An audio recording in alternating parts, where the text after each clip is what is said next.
চট্টগ্রামে ওরস বিরিয়ানির উৎসব চলছে বর্তমানে, তাই নতুন একটা ওরসের রাখনির সাথে এই ইফতার বাজারে মোহাব্বতের শরবত সহ আরো কি পাবেন সেটাই থাকছে এবারের ভিডিওতে। হাই এভরিওয়ান, আসসালামু আলাইকুম। অনেকদিন পর ভাবলাম যে আজকে বাইরে ইফতার করব, তাই আজকে চলে এসেছি চট্টগ্রামের নন্দনকাননে অবস্থিত আরএফ পুলিশ প্লাজার ঠিক সামনে। আর এখানেই দেখি পবিত্র রমজান মাস উপলক্ষে ইফতার বাজারের আয়োজন করা হয়েছে। শুরুতেই আমরা দেখতে পাচ্ছি কিছু বেসিক ইফতার আইটেম, যেখানে ছিল সমুসা, রোল, পেঁয়াজি, কাবাব সহ সাসলেট। এরপর ছিল ট্রেডিশনাল এই ওরসের রাখনি। চট্টগ্রামের বিভিন্ন জায়গার ওরসের রাখনি নিয়ে আপনাদের কিন্তু কমপ্লেনের শেষ নাই, তবে আমি বলবো এই আখনিটা একবার হলো ট্রাই করার জন্য। লাইট স্পাইসি, তাছাড়াও মাংস নিয়ে কোনো ধরনের কমপ্লেন থাকবে বলে আমার মনে হয় না। টেস্ট ওভারঅল বাকিদের তুলনায় খুবই ভালো, যেহেতু আশেপাশে আমি অনেক ট্রাই করেছি। আড্ডার এই ইফতার বাজারে ছিল স্পেশাল কিছু ডেজার্ট আইটেম, যার মধ্যে ছিল বিভিন্ন রকমের কেক। প্রথমে নিয়েছিলাম ভ্যানিলা কেক, এটার প্রাইস হচ্ছে 130 টাকা, তবে প্রাইস অনুযায়ী টেস্ট ভালো। যেহেতু আমি চকলেট ফ্লেভারের কেক খুব বেশি পছন্দ করি, তাই আমি চকলেটটাই নিয়েছিলাম। ওইটাও কিন্তু বেশ ভালো ছিল ভ্যানিলা তুলনায়। কেকের প্রত্যেকটা লেয়ারে দেখেন খুব সুন্দর ক্রিম ইউজ করা হয়েছে, সাথে আবার ফিন্নিও পাবেন আপনারা। এছাড়াও যে ইফতারের আইটেমগুলো ছিল সেগুলো আপনাদেরকে একবার দেখিয়ে দিলাম। সমুসা, কাবাব কিংবা রোলের পাশাপাশি ছিল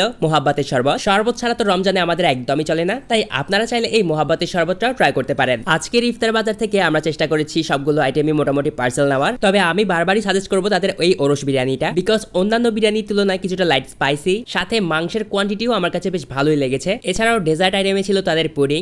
আমি তো পুডিং অনেক বেশি ভালোবাসি, যদিও এই রমজানে পুডিং খাওয়া হয় নাই। এছাড়াও এখানে আপনারা লাইভ ইফতার মেকিং এর প্রসেসটাও দেখতে পাবেন, একদম গরম গরম ভেজে দেয় তারা। যেহেতু ইফতার টাইম হয়ে গেছে, তাই আমরা লিফটে করে সোজা 5 তলায় উঠে গেলাম, আর 5 তলার ফুড কার্টে চলে আসলাম চাটগাঁও হট এন্ড কুলে। আসলে অনেকেই বলেন যে আমি এখানে কেন আসি, যেহেতু এই বিষয়টা নিয়ে আপনাদের অনেক মিশ্র প্রতিক্রিয়া লক্ষ্য করা যায়, তাই সেটাই ক্লিয়ার করবো আজকে। বেসিক্যালি তারা খুবই বাজেট ফ্রেন্ডলি ফুড সার্ভ করে। এখন যারা হচ্ছে রেডিসন ব্লু কিংবা পেনিনসুলাতে খেয়ে বড় হয়েছেন, তারা যদি 200-250 টাকার প্ল্যাটার গুলোর সাথে তুলনা করেন তাহলে কিন্তু হবে না, বিকজ এখানে তারা আসবে যারা হাতের নাগালের মধ্যেই মোটামুটি ভালো একটা ফুড খেতে পারবেন, কিংবা বাজেটের মধ্যে ফ্রেন্ডদেরকে ট্রিট দিতে পারবেন, বিশেষ করে স্টুডেন্ট যারা আছো।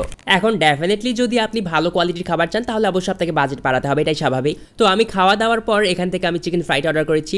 আমি জানি না এখানকার চিকেন ফ্রাই আপনাদের ট্রাই করা হয়েছে কিনা, বাট আমার তো অনেক ভালো লাগে। চেষ্টা করবেন যে গরম গরম খাওয়ার, তাহলে আপনাদের কাছে বেশ ভালো লাগবে। হ্যাঁ, সেদিন অনেক বেশি রাশ ছিল, যার কারণে ফুড সাপ্লাই করতে তাদের একটু প্রবলেম হয়েছে। তো এরপর আমরা লাচ্ছি ট্রাই করি। হ্যাঁ, অনেস্টলি বলতে গেলে লাচ্ছিটা আমার কাছে অ্যাভারেজই মনে হয়েছে। তো এরপর আমরা চাউমিন ট্রাই করেছি। চাউমিনটা ভালোই ছিল টেস্ট, তবে যারা উপরে 2টা বড় বড় সাইজের চিকেন দিয়েছিল, চিকেনগুলো যদি স্লাইস করে চাউমিনের সাথে দেওয়া হতো তাহলে বোধহয় আরো বেশি ভালো লাগতো। এমনিতেও খারাপ না, বাট সবসময় বাজেটের কথা তার তো মাথায় রাখতে হয়, তাই না? তো এরপর ড্রিঙ্কস নিয়েছিলাম, কারণ ড্রিঙ্কস ছাড়া একদমই চলে না। তো এই আর কি আজকের ভিডিও। যদি আপনাদের কাছে আমাদের এই ভিডিওটি ভালো লেগে থাকে, তাহলে অবশ্যই আমাদের পেজটা ফলো করতে ভুলবেন না। দেখা হচ্ছে নেক্সট কোনো ভিডিওতে। ততদিন পর্যন্ত সবাই ভালো থাকবেন, সুস্থ থাকবেন, এবং আমাদের পেজটা প্লিজ প্লিজ প্লিজ ফলো করে দেবেন। তো ভালো থাকবেন সবাই, আল্লাহ হাফেজ।